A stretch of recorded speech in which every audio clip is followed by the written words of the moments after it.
Second round में बोल लीजिएगा, मैं वक्त दूंगा। सुरेंद्र जी स्वागत आपका। तो सुरेंद्र जी बताइए मुझे कि अगर अमेरिका के टैरिफ, जिसको व्यापार प्रतिबंध मैं नाम देता हूं, अगर उसके से निपटना है तो हमें दुनिया के दूसरे मुल्कों के साथ अपने रिश्तों को बेहतर करना होगा।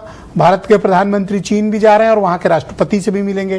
क्या कांग्रेस पार्टी को कोई एतराज है?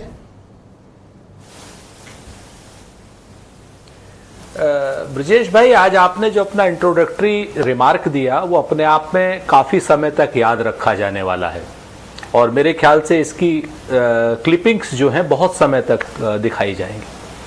तो बहुत ऑन द सीरियस नोट मैं आपको एक बात कहता हूं, आपको इसके लिए बधाई। जिसने भी बनाया बहुत अच्छा बनाया।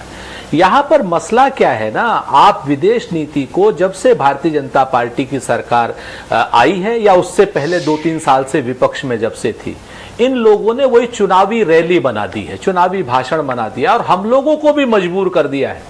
मैं आपको जिम्मेवारी से कहता हूं, आनंद दुबे बढ़िया आदमी है बेचारे, बड़ा सोच समझ करके बोल रहे थे। आप देखिए कंट्राडिक्शन, देखिए इन लोगों का।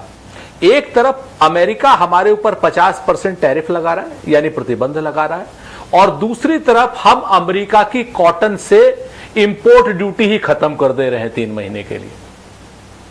आप देखिए ये समर्पण भारतीय जनता पार्टी की सरकार का, कॉमर्स मिनिस्ट्री का, एग्रीकल्चर मिनिस्ट्री का हमारे किसानों के हित में है या हमारे किसानों के विरोध में? आप देख लीजिए, वो 50% टैरिफ लगा रहा है जिससे हमारे आत्महत्याएं बढ़ेंगी, अर्थव्यवस्था गड़बड़ होगी, 50 लाख श्रमिकों को पर फर्क पड़ेगा। नोएडा से लेकर के सूरत तक की डायमंड इंडस्ट्री से लेकर के कपड़े तक की इंडस्ट्री पर एडवर्स फर्क पड़ेगा और लोगों के क्या नाम जो क्रेडिट लाइन है, लोगों की जो मध्यम वर्गीय व्यापारी को भी खत्म होगी और बेरोजगारी तो आएगी आएगी। लेकिन उसके अगेंस्ट में आपको अगर प्रतिबंध नहीं लगा सकते हैं, टैरिफ नहीं लगा सकते हैं, तो आप बताइए क्या कर सकते हैं? आपने क्या किया? आपने तो उल्टा काम कर दिया कि कॉटन पर जो इंपोर्ट ड्यूटी लगती थी जिससे हमारा कृषक जो है बचत में रहता है, तो वो इंपोर्ट ड्यूटी खत्म कर दी। ये भारतीय जनता पार्टी की विदेश नीति का। तो सर ये बताइए कि चाइना के साथ हम अपने संबंधों को बेहतर कर रहे हैं और 7 साल के बाद हमारे प्रधानमंत्री शी जिनपिंग से मिलेंगे। कांग्रेस पार्टी इस पर क्या ओपिनियन रखती है? हाँ, कि किस चाइना के साथ की आप बात कर रहे हैं जिसने गलवान घाटी में हमारे 20 सैनिक शहीद किए? वो पुरानी बात। आपने कहा कि भाई सीमा पर विवाद होता है। एक तरफ तो एक जवान के लिए 10 जवानों के सर काटने जैसे चुनावी भाषण देते थे सुषमा स्वराज, भारतीय जनता पार्टी के लोग। आज की डेट में हमारे 20 जवान शहीद हुए, उसी जिसके खून से हाथ लथपथ हो उस पर आप बात करने की बात करते। चलिए वहां पर भी हम छोड़ देते हैं। आप बताइए, अभी ऑपरेशन सिंदूर हुआ, ऑपरेशन सिंदूर में बाकायदा हमारी सेना के प्रमुख सीडीएस चौहान ने कहा, अनिल चौहान जी ने कहा कि अमेरिका, पाकिस्तान तो फ्रंट था, चीन तो लड़ तो चीन रहा था हमसे।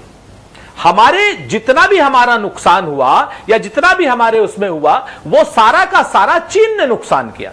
यानी आतंकी देश पाकिस्तान को सारी सैन्य सहायता, सारी उपकरण की सहायता, सारी टेक्नोलॉजी, आतंक के लिए, आतंक को बढ़ाने के लिए हिंदुस्तान में, हमारे पहलगांव के लोगों को मारने के लिए हमारे हिंदुस्तान। अरे सर, हमने जंग तो लगा दिया था, उनके सब ऐप बंद कर दिए थे सर। आपका मन नहीं भरा सर उससे? सर आज की बहस बहुत सार्थक है सर। और ये जो ऐप वो हमारे मैप को छेड़ते हैं, हम उनके ऐप को बंद करते हैं। इससे बड़ी हास्यास्पद बात कोई नहीं हो सकती जी। उन्होंने हमारे मैप को बदलने की कोशिश की है, जिस तक कि आज भी हम ब्लीड कर रहे हैं।